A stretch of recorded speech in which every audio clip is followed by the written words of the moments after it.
जब हजरत नूह अल्लाह के हुक्म से कश्ती बना रहे थे, हर रोज एक बूढ़ी मोमिना औरत अपनी छोटी सी घटरी उठाए उनके पास आती। वो कहती, ए अल्लाह के नबी, कश्ती कब रवाना होगी? हजरत नूह मुस्कुराकर फरमाते, अभी देर है, वक्त आने दो। वो औरत वहां बैठी रहती, पूरा दिन इंतजार करती, फिर शाम होते ही घर वापस चली जाती। ये सिलसिला कई दिनों तक चलता रिप्रेजेंटी। एक दिन हजरत नूह ने उस बूढ़ी औरत से फरमाया, ए बूढ़ी अम्मा, जब जाने का वक्त आएगा तो तुझे बता दिया जाएगा। वो सर झुकाकर चल दी, मगर दिल में यकीन था कि जब कश्ती चलेगी नबी जरूर बुलाएंगे। वक्त गुजरता गया, फिर अल्लाह का अजाब आ गया। जमीन पर तूफान बरपा हो गया, पानी हर तरफ फैल गया और हजरत नूह की कश्ती रवाना हो गई। लेकिन हजरत नूह उस औरत को बुलाना भूल गए। जाहिरी तौर पर ऐसा ही हुआ। तूफान थम गया, समंदर की लहरें रुक गईं। कुछ वक्त बाद हजरत नूह के दिल में ख्याल आया कि चलो उस शहर को देखा जाए जहां से सब कुछ शुरू हुआ था। वो कश्ती से उतरे और शहर की तरफ चल दिए।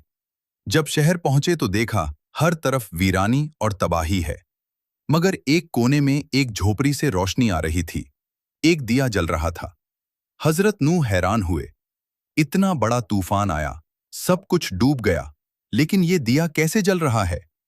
उन्होंने जोर से अल्लाहू अकबर कहा। झोपड़ी का पर्दा उठा। वही बूढ़ी औरत घटरी उठाए बाहर आई और मासूमियत से बोली, या नबी अल्लाह, क्या कश्ती अब तैयार है, चले? हजरत नूह की आंखें हैरत से फैल गईं। उन्होंने पूछा, ए बूढ़ी अम्मा, तुझे कुछ भी पता नहीं चला? औरत ने सादा दिली से जवाब दिया, क्या नहीं पता चला, या नबी अल्लाह? हजरत नूह बोले, इतना बड़ा तूफान आया, दुनिया डूब गई, बारिशें बरसी, लोगों पर अजाब आया, और तुझे कुछ खबर नहीं? वो औरत मुस्कुराकर बोली, या नबी अल्लाह, एक दिन बादल थोड़े गरजे थे और हल्की सी फुहार पड़ी थी बस। हजरत नूह ने आसमान की तरफ देखकर फरमाया, ए मेरे रब, ये क्या मौजज़ा है?